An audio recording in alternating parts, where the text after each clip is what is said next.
everybody, dengan saya Helen. Thank you so much for joining in. Kalau kamu lagi dengerin video ini, aku tahu banget artinya kita sama-sama mencintai pertumbuhan dalam kehidupan kita. Bener kan? Oke, jadi kemarin aku tuh sangat terinspirasi setelah ngobrol dengan teman aku namanya Lisa. Kita lagi berbicara tentang happiness, kebahagiaan. Dan Lisa bilang, iya kalau umpamanya aku beli tas baru, itu merasanya happy, tapi untuk berapa lama? Nggak lama kemudian itu nanti jadi balik lagi.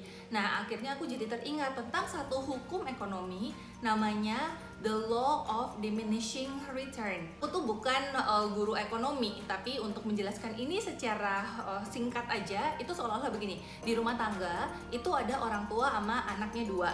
Waktu pertama kali mereka mendapatkan seorang helper, seorang ART, itu keluarga itu kebahagiaannya itu naiknya banyak gitu, karena sekarang ada orang yang bantuin mereka di rumah. Nah, akhirnya mereka memutuskan bahwa oke, I think kita harus hire orang kedua. Mereka hire lagi seorang ART lagi, dan kebahagiaannya itu juga meningkat, walaupun kali ini tingkatannya nggak sebanyak yang pertama gitu ya. Terus mereka pikir lagi, oke, sekarang kita akan hire lagi yuk orang yang ketiga.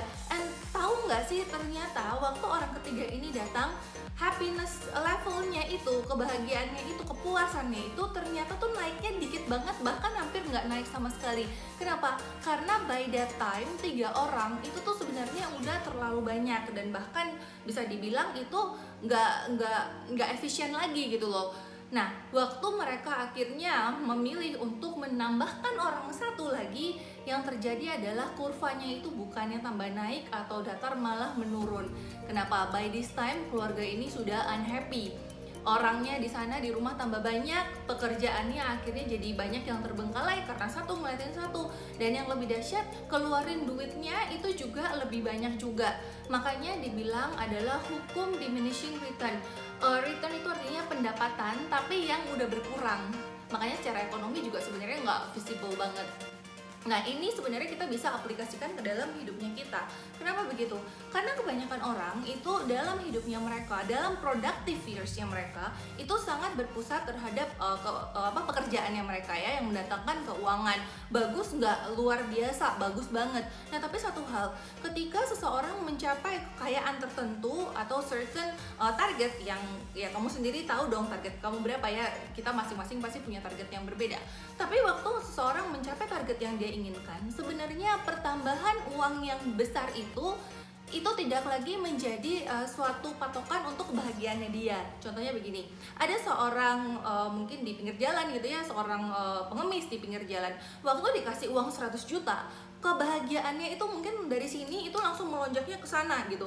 Tapi untuk seorang miliuner, itu dia kalau umpamanya dikasih uang 100 juta, kebahagiaan dia mungkin naiknya cuma segini. Uang yang sama, tapi di orang yang berbeda itu menghasilkan hasil yang berbeda pula gitu loh. Nah, ini adalah alasannya kenapa banyak sekali orang itu akhirnya masuk ke dalam jebakan ini. Jebakan ini apa?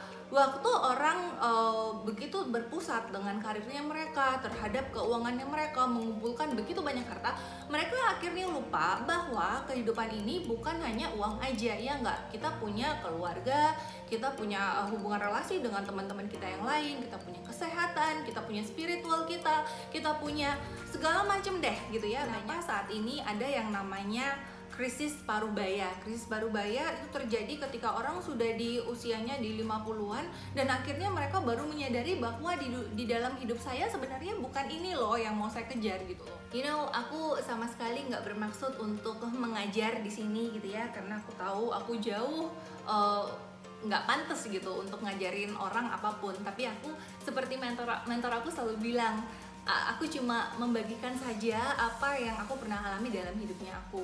Aku inget banget beberapa tahun yang lalu, aku gemar sekali gitu ya untuk nyari duit. Pokoknya suka sekali deh pokoknya kalau kerja gitu, dan nggak ada capeknya ya, memang itu passion juga ya. Nah, tapi akhirnya yang aku rasain adalah kok hari-hari itu berjalan cepet banget. Belum apa-apa udah tahun lalu, terus tahun baru lagi, terus tahun baru lagi gitu loh. Sampai akhirnya aku pergi ke suatu camp di mana di situ aku mulai menggali tentang diri aku sendiri selama 3 hari, dan aku temui bahwa wow, 7 tahun dalam hidupnya aku, tidak banyak hal-hal dalam hidup aku itu yang bertumbuh kecuali yang secara keuangan. Oke, jadi untuk aku pribadi, in search of my own happiness, aku akhirnya sadar bahwa ini kalau umpamanya uang dikumpulkan semakin banyak, tingkat kebahagiaannya aku itu nggak akan naik banyak gitu loh. Makanya kenapa aku pun mulai berproses dan mulai berfokus untuk meningkatkan hal-hal lain dalam kehidupannya aku. Nah ini nih salah satunya, yaitu berbagi sama kamu. Karena emang dari dulu salah satu panggilannya aku adalah biar aku juga bisa menjadi berkat dan membagikan apa yang aku punya untuk yang lain, terutama of course hal-hal yang positif. Hal yang sama juga dengan kehidupan kita gitu ya. Kalau umpamanya semua aspek dalam kehidupan kita nggak bertumbuh, cuma kekayaannya aja, lama-kelamaan kekayaan yang dikumpulkan itu tidak akan memberikan hasil kebahagiaan seperti yang kita maui. Bahkan yang ada itu malah menurun. Kenapa? Karena secara bisa jadi ya, karena kerjanya seperti itu, akhirnya kesehatannya juga menurun, terus hubungan relasinya itu dengan orang lain atau dalam keluarganya sendiri, karena terlalu berfokus pada keluarga, nggak ada waktu buat mereka, itu juga akan menurun.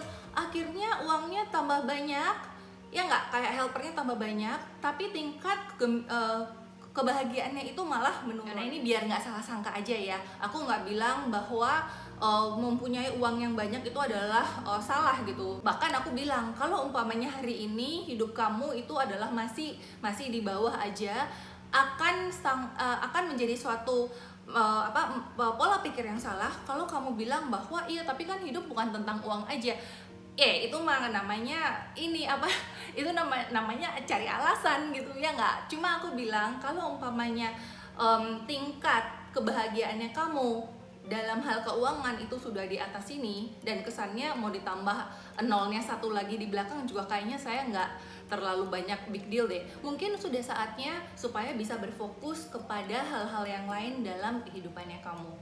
Oke, jadi sarannya aku adalah coba deh kamu buat daftar dalam hidupnya kamu saat ini, bagian mana yang kamu pikir masih perlu ditingkatin lagi gitu ya, dan coba kasih waktu 1 jam, 2 jam, bahkan kalau memang kamu punya 2 jam atau mungkin 1 jam aja dalam hidupnya kamu, dan kerjain itu deh. Aku percaya banget level kebahagiaannya kamu itu akan naik jauh lebih banyak daripada kamu mengerjakan hal-hal yang lainnya. Oke? Jadi ingat, waktu akhirnya kamu melakukan sesuatu dan itu sepertinya berkali-kali tapi tidak memberikan hasil yang kamu mau secara kebahagiaan, mungkin kamu sudah berada di atas itu atau bahkan mungkin sudah turun ke bawah. Time untuk expand dirinya kita, ya nggak? Fokus kepada hal-hal lain dalam hidupnya kita supaya kapasitas kita makin besar. Jadi semakin banyak uang yang masuk, semakin juga level kebahagiaan kita semakin tinggi. By the way, yang aku bilang ini bukan hanya untuk finansial aja loh, ada yang relation juga, ada yang akhirnya karena urusan relationnya sampai lupa segala macem kan. Udah gitu ada yang mungkin juga untuk kontribusi, sibuk nolong-nolongin orang sampai akhirnya lupa sama yang lainnya juga. Pokoknya semua hal dalam kehidupan kita itu yang kalau dilakukan too much dan akhirnya kita merasa ini kok nggak memberikan kepuasan yang aku cari ya, then it's time to change ya. I love you guys.